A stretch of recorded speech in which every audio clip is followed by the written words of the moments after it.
네, 시작하겠습니다. 자, 1회 보시면은 문제 보겠습니다. 자, 1번. 아래에서 제시하고 있는 질무 설계 방법을 물어봅니다. 자, 그러면 지금 정맥주사 전담간호사, 상처간호 전담간호사가 다른 간호사가 정맥주사를 하거나 상처 드레싱을 하는 등의 관리를 하는 거를 덜어주는 길이죠. 이 전문 간호사들이 하면서. 그래서 말이 꼬였다. 죄송합니다. 다시 할게요. 네, 모의고사 1회 보겠습니다. 자, 아래에서 제시하고 있는 직무 설계 방법을 물어봅니다.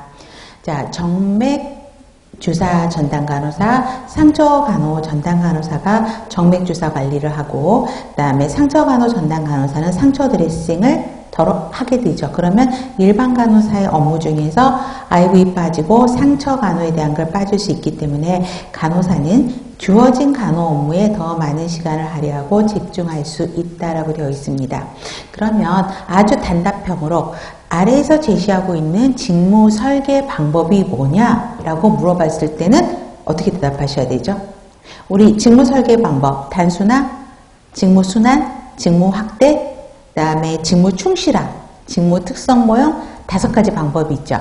그러면 답은 직무 단순화 기법에 대해서 물어본 거죠. 그래서 1번 문제를 간단하게 하면 직무 단순화의 특성으로 옳은 것 이렇게 찾으면 될 것 같아요. 그러면 1번 책임성과 자율성의 확대로 성취감과 긍지를 높이게 할 수 있게 하는 방법은 어떤 방법이죠? 직무 충실화 방법이죠. 여기서 충실화로 갈 수 있는 게 자율성의 증대, 성취감, 긍지 이런 말들이 들어가면 충실화로 볼 수 있고요. 2번 일상적이고 반복적인 업무 수행 이거는 맞죠. 그러나 반복적으로 하여 그러다 보니까 직무의 만족도는 증가하는 게 아니라 떨어질 수밖에 없습니다. 그래서 우리가 기본서에도 있고 여러 책에도 있겠지만 직무가 반복적으로 동일한 업무가 계속 이루어지다 보면 직무가 단조로워지고 지겨워져서 구성원들의 만족도는 감소하게 된다. 이렇게 가야 되겠죠. 그래서 2번 문항은 틀린 거고요.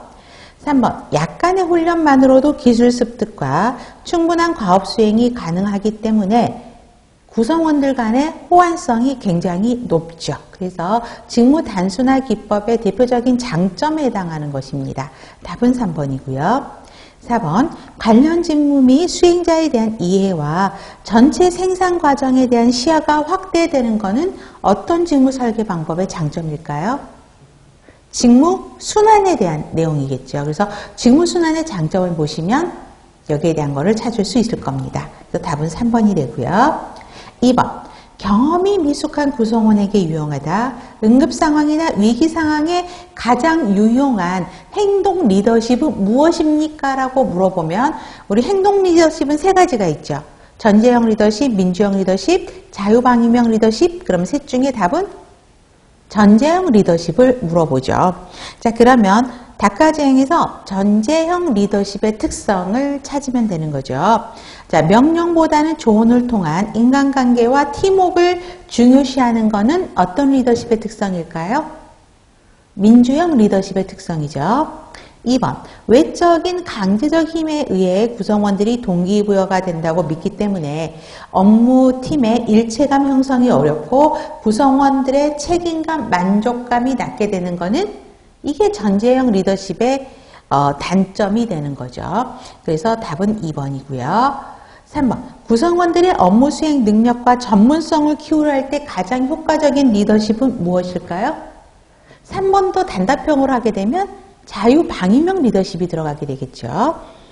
4번 시간이 많이 걸리고 신속한 결정을 요하는 사람에게 혼돈을 줄 수 있는 리더십은 어떤 리더십의 단점일까요?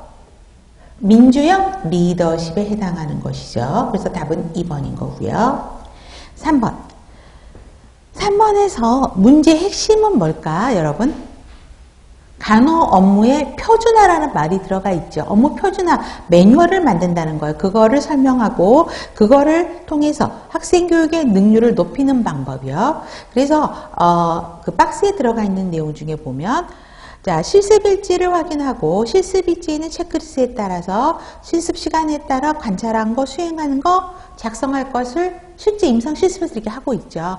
그러면 자, 간호 업무의 표준화를 설명하고 있는 관리 이론은 과학적 관리 이론인 거고, 과학적 관리 이론은 어떤 방법을 통해서 하는 거죠?